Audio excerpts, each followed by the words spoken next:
Give it up for Brendan Ryan.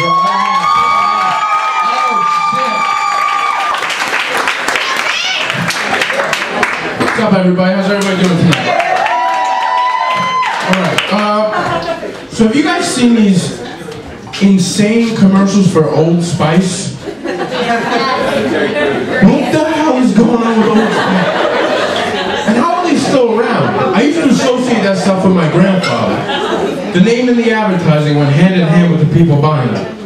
Old musky smelling white men. One commercial with a guy riding a horse, these guys haven't looked back. They have body sprays and shower gels that'll make you feel like you're taking a risk while you're using them. They have this one called Wolfthorn. That's fucking terrifying. I don't know what a Wolfthorn is, but I don't want to bathe with it. But like all good soap companies, they have a few aromas that'll make you feel reinvigorated, ready to start your day. Never leave my house without lathering myself up in Old Spice Swagger shower gel. Top it off with a little Playmaker deodorant. It's weird though. It's almost like Old Spice doesn't want to be Old Spice anymore, so they keep coming up with these really suggestive names to keep up with the competition. Old Spice After Hours? We know what you're saying, Old Spice. Why don't you just come out and be getting an in-line of products? Who are we kidding? What really makes me wonder, are my grandchildren going to remember me by the Old Spice product like I do now? Are they going to smell Swagger and think, that's Grandpa?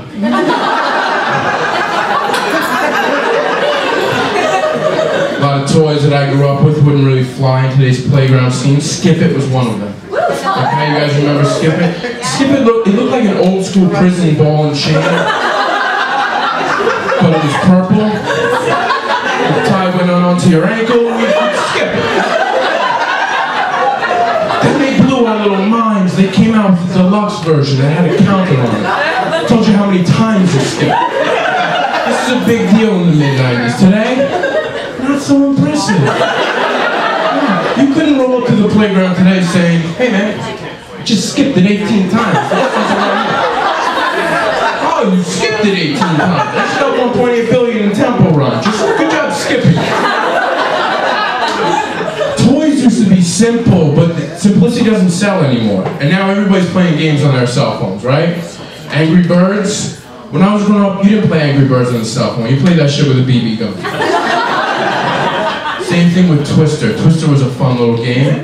Maybe you played it at a birthday party. Somebody's mom would lay that mat out in the back of a Chuck E. Cheese. You know, your friends would get all intertwined in there. It was essentially how preteens learn how to dry hump. Another one of my favorite things to do growing up, still is today. Good old-fashioned slip and slide, okay?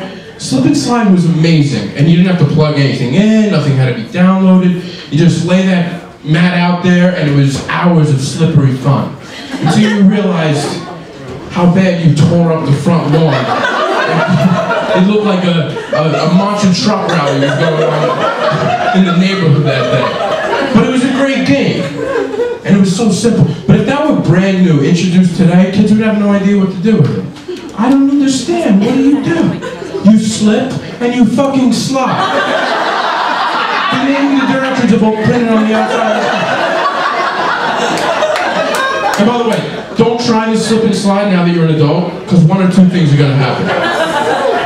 A, the only thing you'll be slipping will be a disc.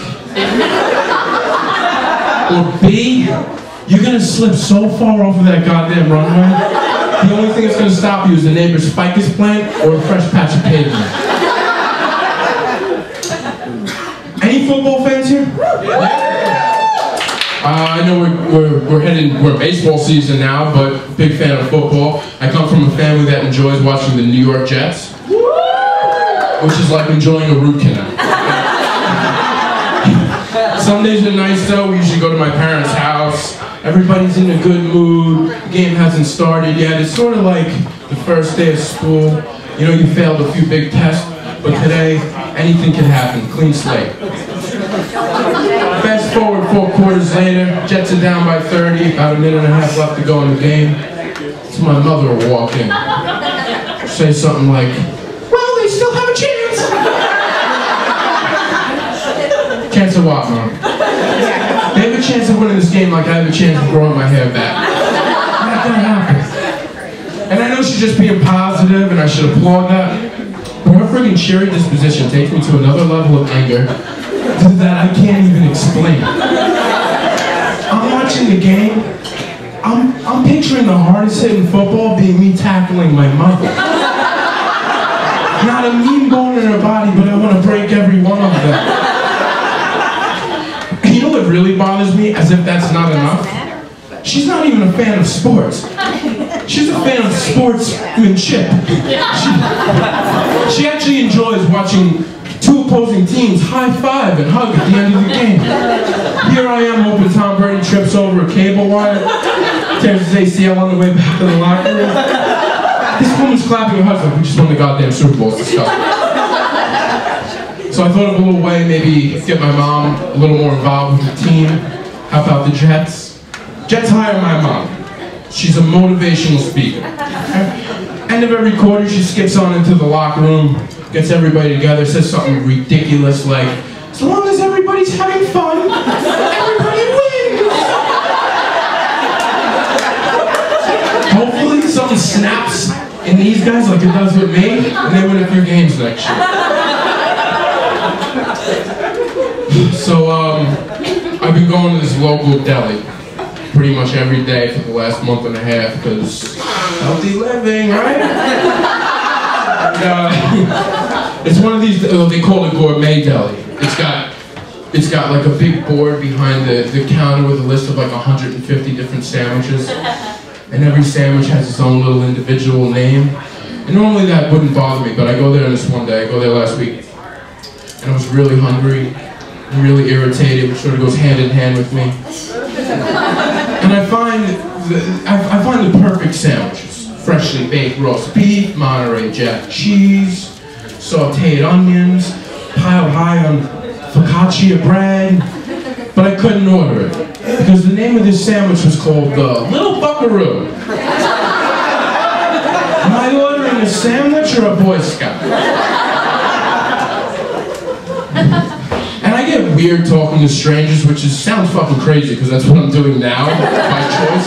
But this is more of a cry for help. I don't like dealing with people while I'm ordering my food. Like, that's my own thing. Is there like, can we create an app where you just press a button and a steak appears? Are we on that level? We have the technology now, right? For Christ's sake, we have 3D printers. Do you understand? We're printing objects. Things are being printed. So I ask you, can you print a panini? Can you fax me a Little Buckaroo? I'm Brendan Ryan. Thank you very much.